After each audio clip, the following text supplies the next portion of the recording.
Yeah, I'm telling you, bless you just like sneeze, son. Come on, yeah, this is all of my needs, son. I believe.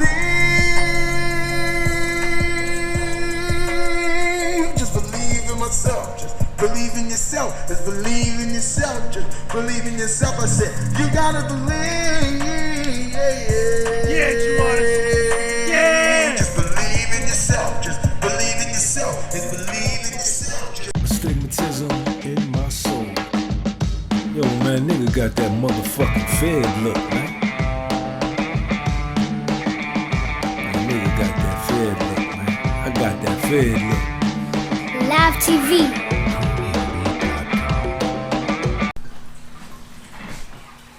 Yo, what's up, y'all?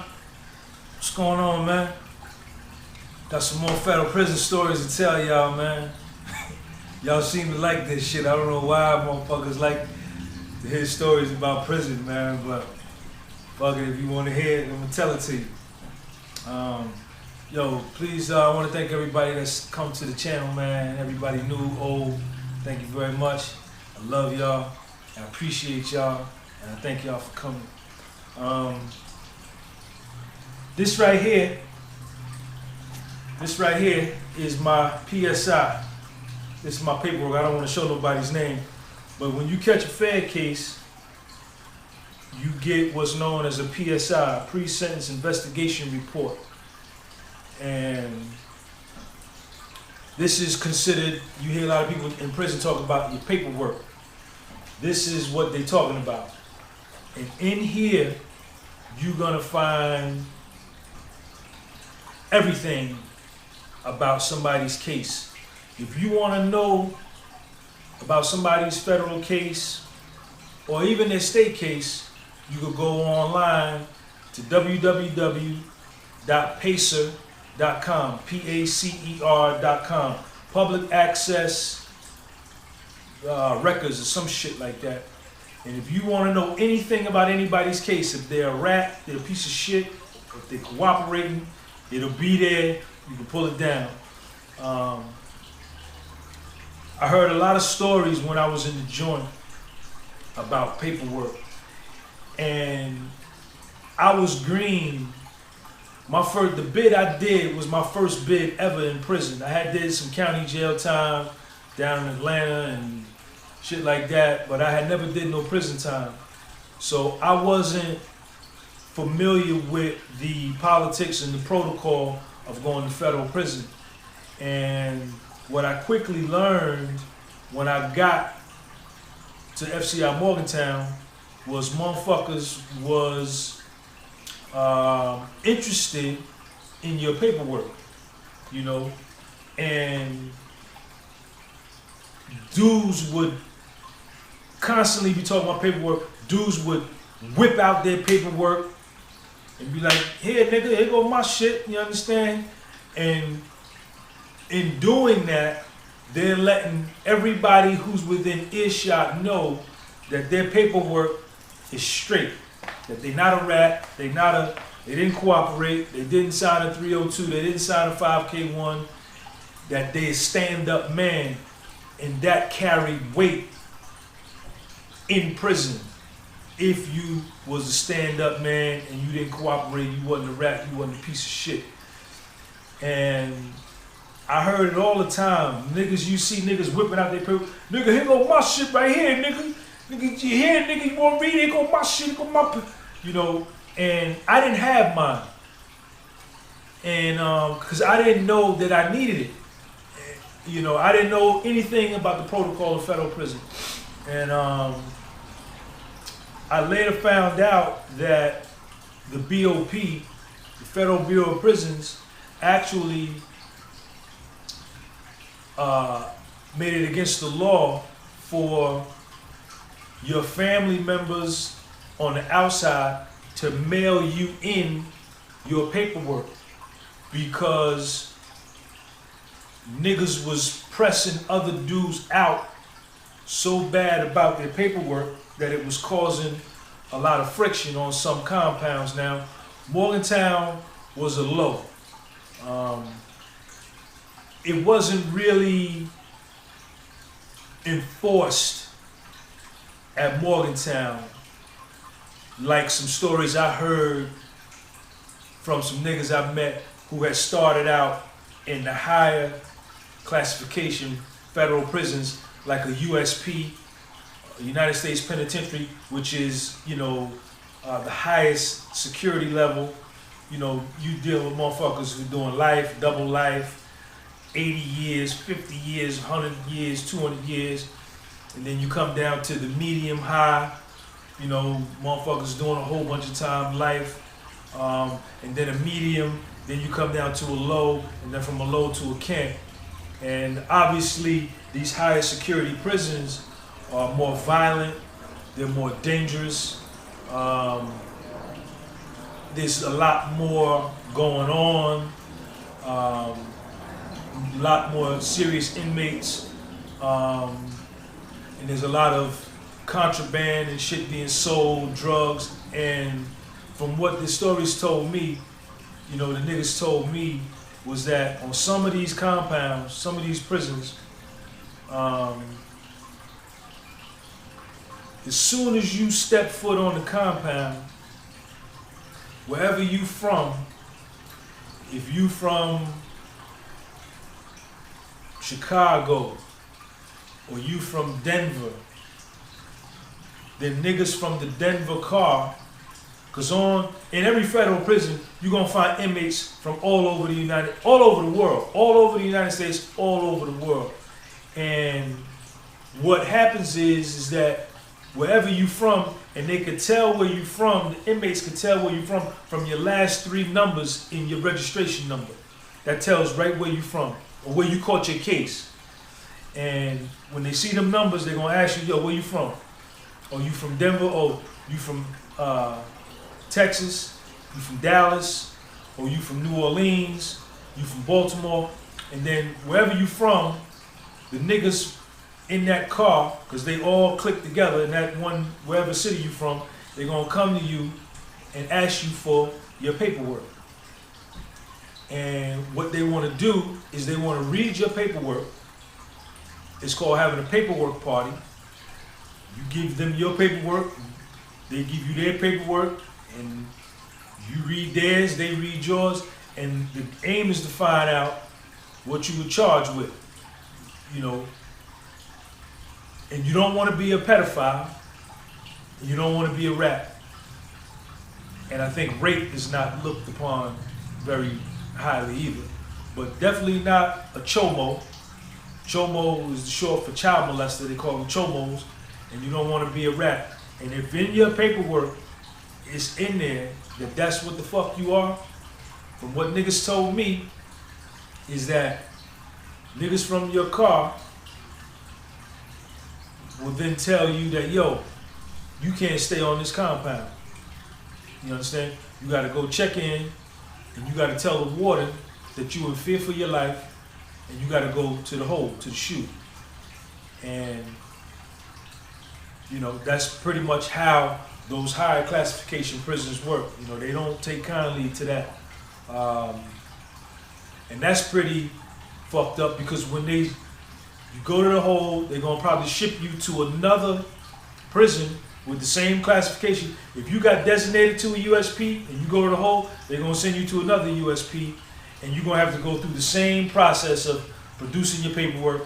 And you know, you're never gonna always be uncomfortable. You know, your bed is gonna be fucked up. This is what niggas told me. And if when they came and they asked you for your paperwork and you told them that, hey, I ain't got it, so niggas will tell you then, okay, well, you got 30 days to get the paperwork in here.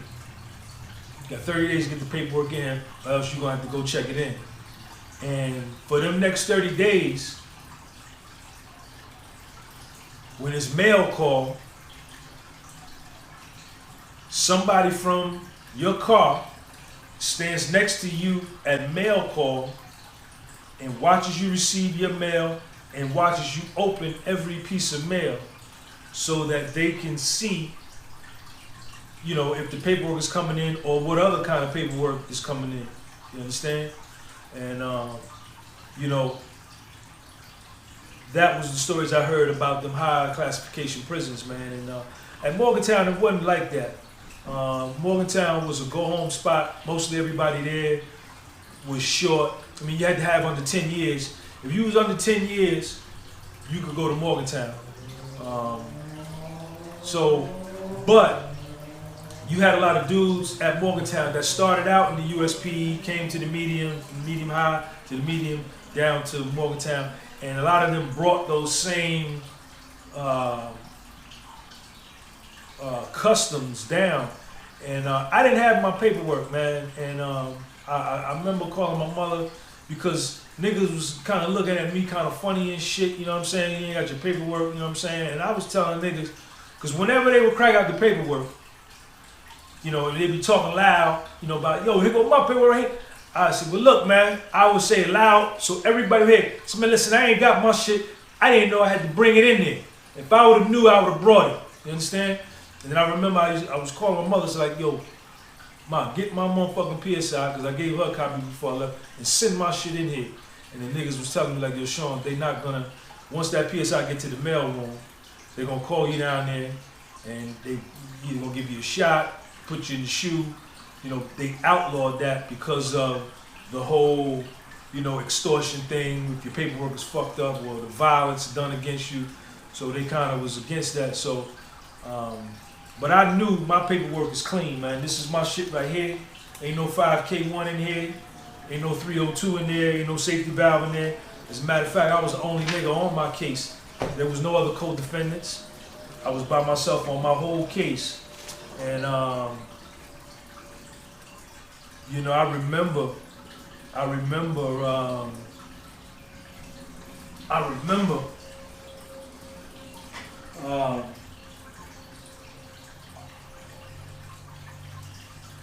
I got sentenced. I got sentenced in August of 2014.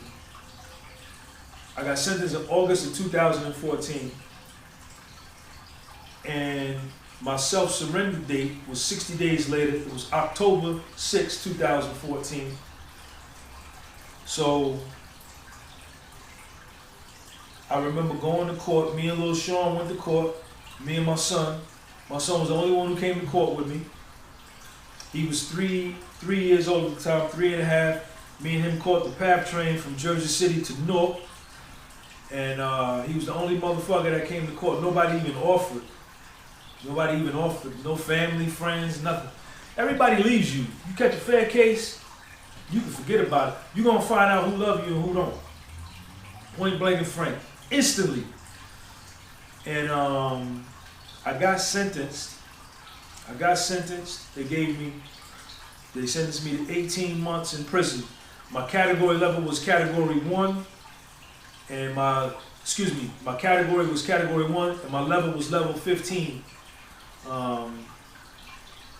And that was considered zone D on the sentencing guidelines, so it was mandatory incarceration, mandatory prison, and I got sentenced to 18 months in prison. And I remember leaving the courtroom with Sean. They made him go out. Me and him went to the courtroom. They wouldn't let him stay in the courtroom. And another lawyer, they came to me and they said, Sean, well, he can't stay in here with you while we're sentencing you.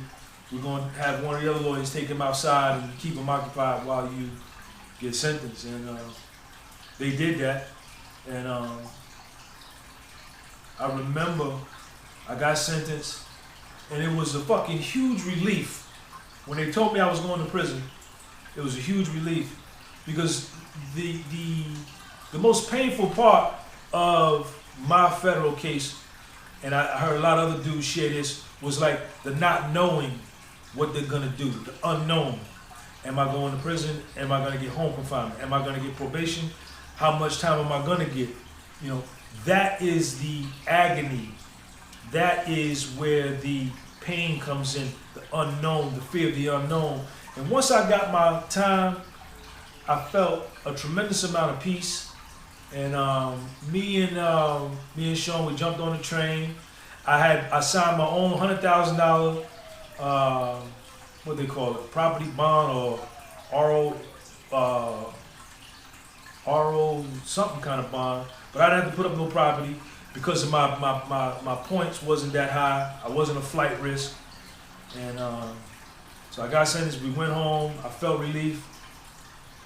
And I remember 27 days before I got ready to go to prison, my son's mother,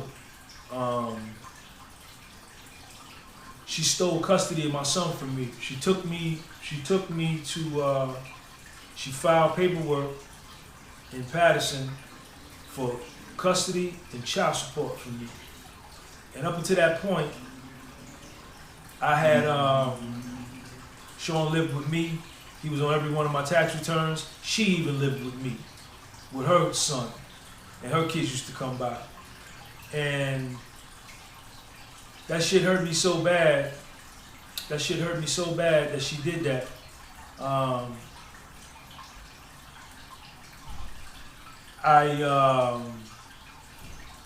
I called my public pretender at the time, because at this time, me and my lawyer had fell out. He did some shit I didn't like. And I fired him, and I had just got me a federal public defender, a public pretender, whatever you want to call them, because they don't be defending you, they be defending the public from you. Public defender. And I called him up, he was a black dude, his brother. And I told him, I said, yo, man, you gotta get me some motherfucking, you know what I'm saying? My motherfucking son's mother, man, this bitch done filed for custody of my son for me. And she had told me that her kid's father, because she had kids by another dude, had told her at the time, when she told him she was pregnant, she lied to him and told him we had a one-night stand and she got pregnant. That was a lie. We had been fucking for a long time. And she was living with him at the time. And I had a girlfriend. I had a bunch of girls. Man. I was out of my fucking mind. But he had told her kid's father, that, like, you know, don't worry about it. We're gonna take all the kids, including my son, and we're gonna leave. She told me he told her this. And I later asked him about that when I got out the joint. I went to his house and asked him. He told me, yeah. And he said that, you know, he probably was high or drunk when he said it, but he said it. So I go to my public pretender and I tell him, I said, yo, man, this motherfucking bitch taking me to court, stealing my son from me, man. You understand?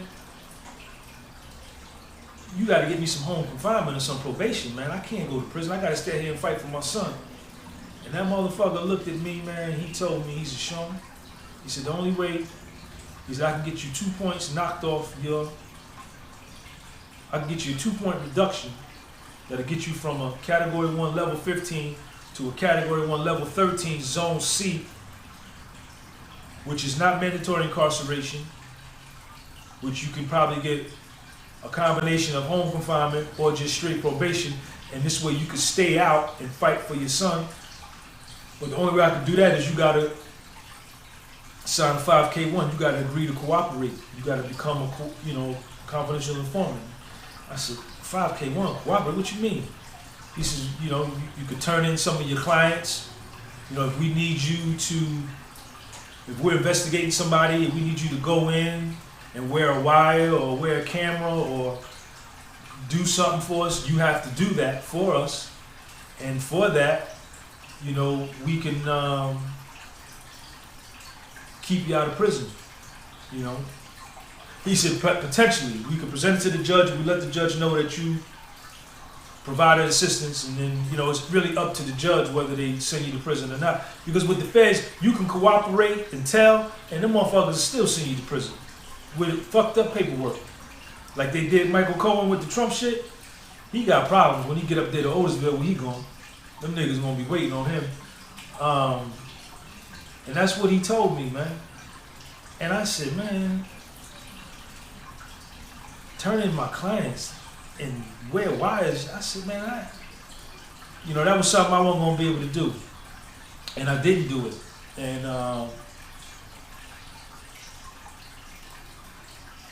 I just went on to prison. And my entire time that I was in prison, I had to leave my son here with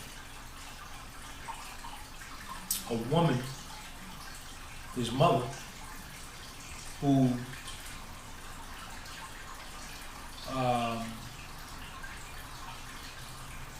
had turned completely against me after the feds came. She was my secretary. I had an affair with my secretary. She was living with her kid's father. I had a main lady. Well, I had like two or three main ladies. I loved them.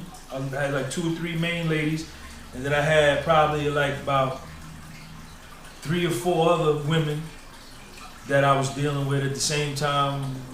One of them I was just straight tricking. You know, I was just paying her, you know, paying her to fuck or come suck my dick or whatever.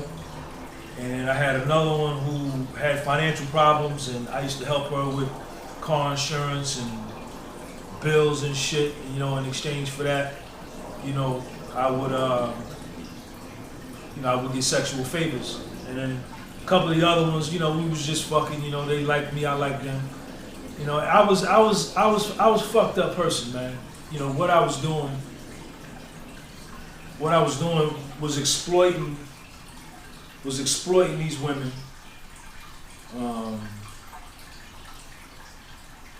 For their situation that we're in, because I had money. And that was not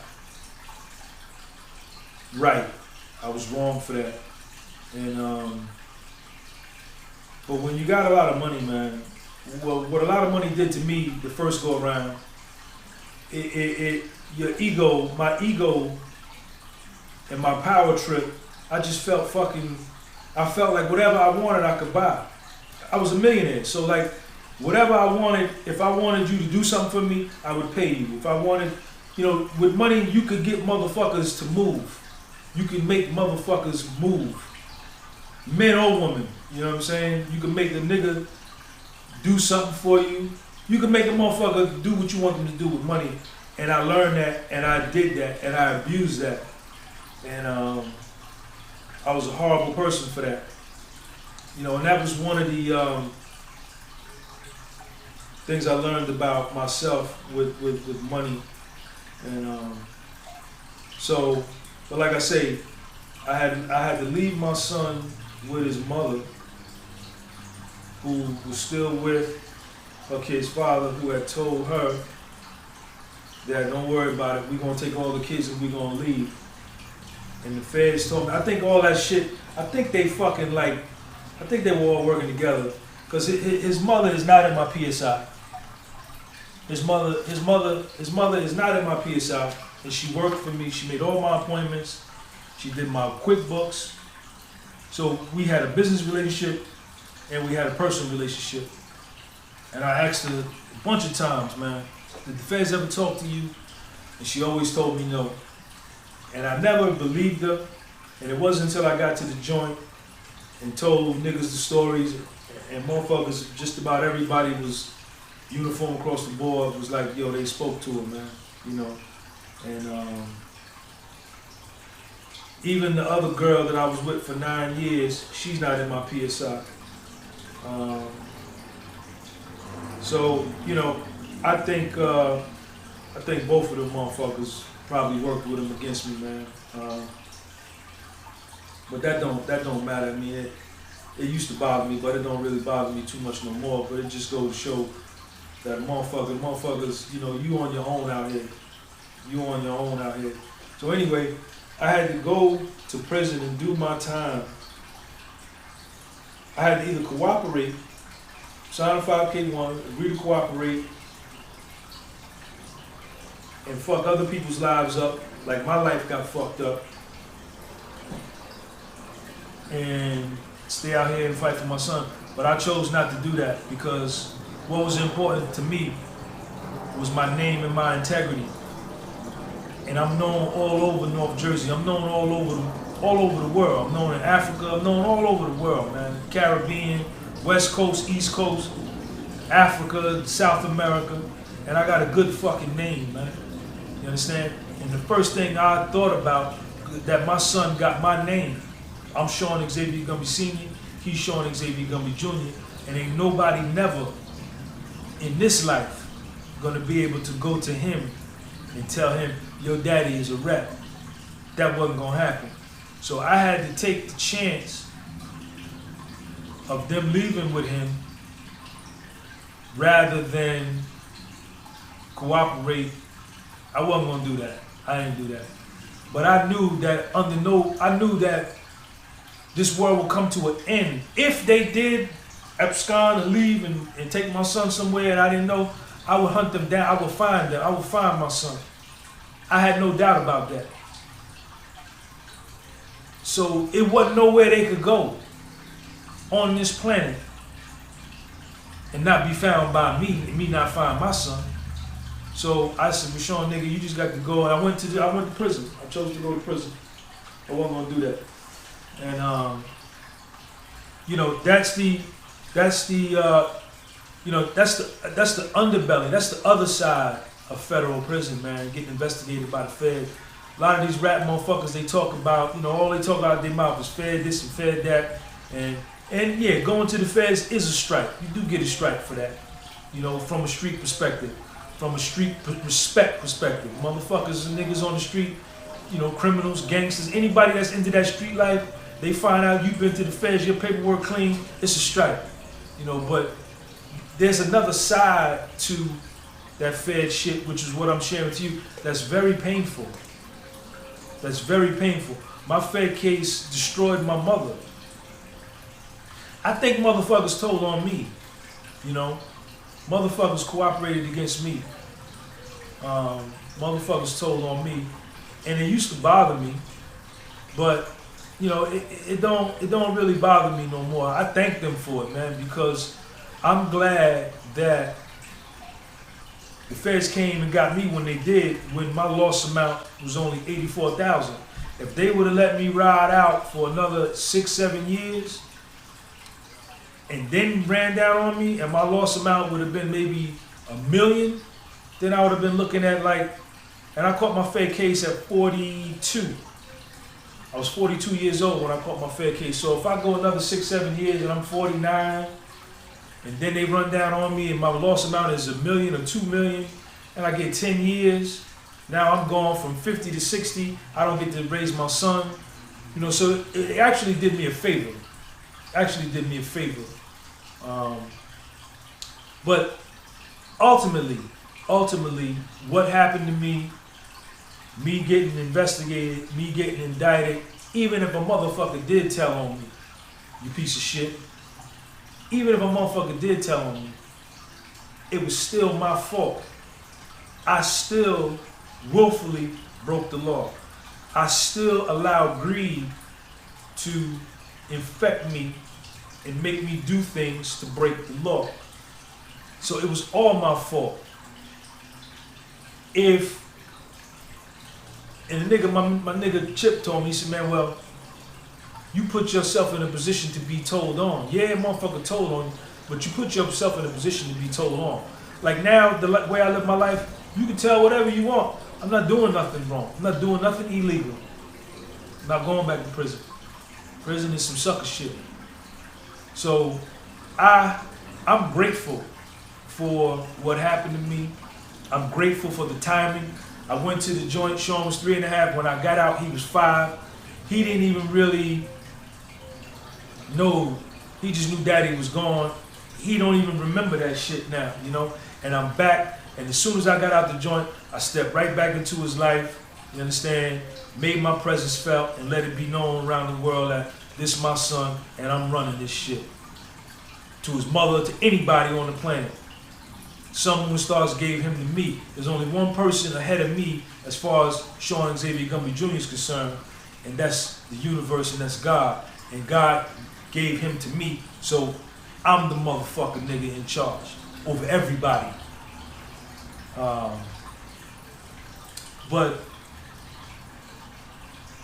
Another reason why I couldn't cooperate was because I saw what the damage that my Fed case did to me. I saw what it did to my mother. And it affected my son. It affected a lot of people around me that I love. And I said to myself, now why the fuck would I know I fucked up. I did it. I did this to me. So in order to save me, I'm gonna tell on another motherfucker who ain't never did nothing to me to save me. I never will have no good luck. I'm gonna put what happened to me and my family and all the depression and hurt and pain that it caused my family, I'm gonna put that on another family and think I'm gonna have good luck in life. Because what you put out into the universe comes back to you. And I looked at it from that perspective, man, that like I wasn't gonna tell on somebody and they got 3 kids and me cooperating, getting them fucked up in a jam and having them sent to prison and take them away from their kids. I'm not gonna have that on my universal credit card. I'm not gonna have that on my conscience. I'm not gonna have that on my spirit. Y'all catch him on your own. Forget the God. I'm not doing that. So, you know, that's what that's what happened, man. That's a part of my case, man. That's a part of my case. Peace.